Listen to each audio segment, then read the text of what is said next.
আমার একটা স্বপ্ন পূর্ণ করো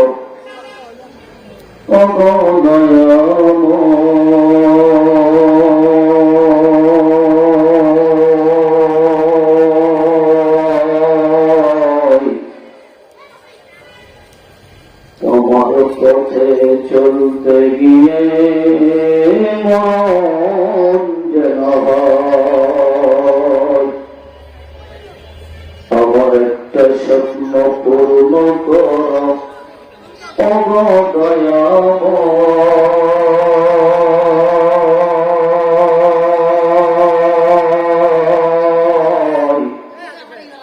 তোমার পথে চলতে গিয়ে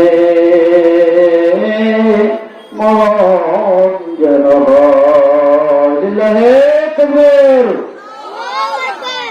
মহান আল্লাহ রাব্বুল আলামিন এই আয়াতে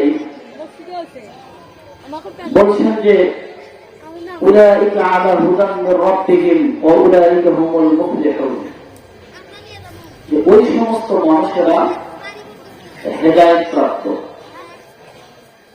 এবং সফল কাম, ওরাই সফল কাম, যারা হেদায়েত প্রাপ্ত তারাই সফল কাম। আল্লাহর ঘোষণা। তো হেদায়েত প্রাপ্ত হতে গেলে মহান আল্লাহ রাব্বুল আলামিনের যে আয়াত রয়েছে, কিতাব রয়েছে, সেই কিতাব থেকে আমাদেরকে হেদায়েত গ্রহণ করতে হবে। মহান আল্লাহ রাব্বুল আলামিন মানুষকে হেদায়েতের জন্য যে কোরআন দিয়েছেন, এই কোরআন থেকে আল্লাহ রাব্বুল আলামিন আমাদেরকে হেদায়েতের কথা বলছেন।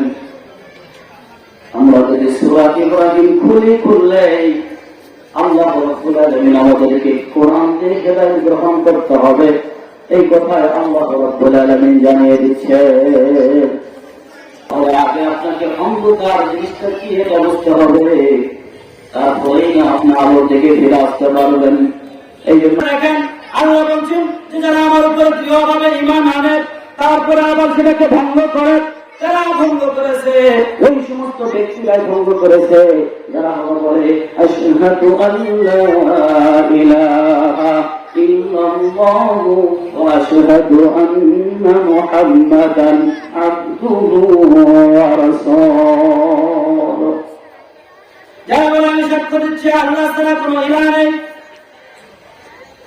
আল্লাহ ছাড়া কোনো ইলাহ নেই, আমি সাক্ষ্য দিচ্ছি হযরত মুহাম্মদ সাল্লাল্লাহু আলাইহি ওয়াসাল্লাম আল্লাহর বান্দা এবং রাসূল, এই সাক্ষ্য যারা দিচ্ছে। এখন আপনি বলেন তো, যখন এই সাক্ষ্য আপনি আমি দিব, তখন এই কালেমার উপরে আপনাকে আমাকে যতদিন পর্যন্ত বেঁচে থাকবো এই কালেমার উপরে অটল থাকতে হবে কিনা? আপনি আমি কি করছি? কালেমা গ্রহণ করছি, বলছি যে আমি আল্লাহ আপনার উপরে ঈমান এনেছি, রাসূলের উপরে ঈমান এনেছি, রাসূলকে নেতা হিসেবে মেনে নিয়েছি। এই কথা বলার পরেও যখন আপনি আমি রাসূলের নিয়ম বাদ দিয়ে আল্লাহর নিয়ম বাদ দিয়ে পৃথিবীতে চলাফেরা করি, তাহলে বলেন তো আল্লাহ রাব্বুল আলামিন ওই আয়াতের শুরুতে বলছেন যে যারা দৃঢ়ভাবে আমার উপরে ঈমান আনে, দৃঢ়তার সাথে ঈমান আনার পরে আবার সেই ঈমান ভঙ্গ করে, কথা বলেন ঠিক কিনা? আপনি আমি দৃঢ়ভাবে ঈমান এনেছি, আশহাদু আল্লা ইলাহা ইল্লাল্লাহ ওয়া আশহাদু আন্না মুহাম্মাদার রাসূলুল্লাহ। এরপর আল্লাহ রাব্বুল আলামিন বলছেন, আপনি আল্লাহ নবী বলছেন মুকিমুস সালাহ। এই হাদিসের অনুসারে আল্লাহ রাব্বুল আলামিন রাসূল বলছেন, যখন তুমি আল্লাহকে স্বীকৃতি দিবা, রাসূলকে স্বীকৃতি দিবা, তখন তোমার উপর সালাত আপনার উপরে ফরজ হলো।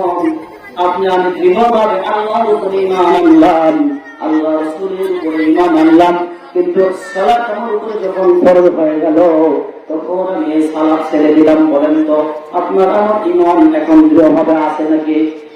দৃঢ়ভাবে ঈমান আছে? ঈমান ভেঙে গেছে। আল্লাহ নবী বলছেন একটা মুসলমান আর একটা কাফেরের মধ্যে কেবল পার্থক্য হচ্ছে সালাত। আপনি তো ঈমান এনেছেন, কালেমা পড়েছেন, কিন্তু সালাত আদায় করেন না। সাহাবীরা ভাবতেন যে ব্যক্তি সালাত আদায় করে সে হলো মুসলিম, আর যে সালাত ছেড়ে দিয়েছে সে হলো কাফের। সালাত উপস্থিতি সংক্ষিপ্ত আকারে আমি আপনাকে বলতে চাই, আল্লাহ রাব্বুল আলামিন বলছেন যারা এই কিতাবের উপরে বিশ্বাস রাখে, তারপরে কি করে আল্লাহ রাব্বুল আলামিন বলছেন যারা কিতাবের উপরে বিশ্বাস রাখবে এবং ওই মানুষগুলিকে আল্লাহ রাব্বুল আলামিন জাহিলি যুগের অন্ধকারের থেকে আল্লাহ রাব্বুল আলামিন আলো থেকে বের করে নিয়ে আসবেন, এই কথা বলতেছিলাম। আল্লাহ রাব্বুল আলামিনের সেই কথার পরিপ্রেক্ষিতে আল্লাহ রাব্বুল আলামিন কোরআনুল কারীমের মধ্যে সূরাতুল বাকারার শুরুতে আল্লাহ রাব্বুল আলামিন বলেন যালিকাল কিতাবু লা রাইবা ফীহি হুদাল লিল মুত্তাকিন। আল্লাহ রাব্বুল আলামিন বলেন এই সেই কিতাব যেটা কোরআনের কথা বলা হয়েছে, এর মধ্যে কোন প্রকারের কোন সন্দেহ নাই, কথা বলেন ঠিক কিনা? আল্লাহ রাব্বুল আলামিন বলছেন যারা অন্ধকার থেকে এই কিতাব পড়ার পরে আলোর দিকে ফিরে এসেছে, জুলমাত থেকে নূরের দিকে যারা ফিরে এসেছে তারাই হচ্ছে ওরাই যারা এই কিতাবের উপরে সন্দেহ করে নাই। আপনি যদি একটু চিন্তা করে দেখেন যে ওমর রাদিয়াল্লাহু তাআলা আনহু এই কিতাবের উপরে সন্দেহ না করার কারণে জান্নাত পেয়েছেন, কি কথা বলেন ঠিক কিনা? জান্নাতের সাহাবী এরকম যদি আমি বলি রহরহ সাহাবীর নাম বলা যাবে। আল্লাহ রাব্বুল আলামিন এর কোরআনকে তারা মেনে নেওয়ার কারণে, সন্দেহ না করার কারণে আল্লাহ রাব্বুল আলামিন তাদেরকে দুনিয়াতে জান্নাতের সার্টিফিকেট দিয়েছেন। তেমনি ভাবে যেই সময় কোরআন নাযিল হয়েছে ওই সময় এই কোরআনকে অবমাননা করার কারণে, এই কোরআনকে না মানার কারণে, এই কোরআন থেকে দূরে থাকার কারণে আবু জাহলকে আল্লাহ রাব্বুল আলামিন জাহান্নামী বলে ঘোষণা করেছেন কিনা? কথা বলেন। আমি আর কিছু কথা বলতে চাই, সেই কথাগুলো হচ্ছে এরকম যে আল্লাহ রাব্বুল আলামিন আবু জাহলকে কোরআন আবু জাহল না মানার কারণে আল্লাহ রাব্বুল আলামিন আবু জাহলকে কি করে দিয়েছেন?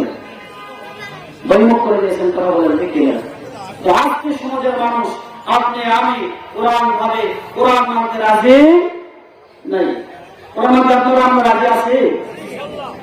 মুখে বলতেছি, কালেমা যখন আপনি মুখে করেছেন ওরকম মুখে বলতেছেন যে রাজি আছেন। আসলে কার্যকলাপে, চলাফেরায়, আচার আচরণে, ব্যবহারে কি বোঝা যায় যে আসলে কি আমরা সেই তার উপরে আছি?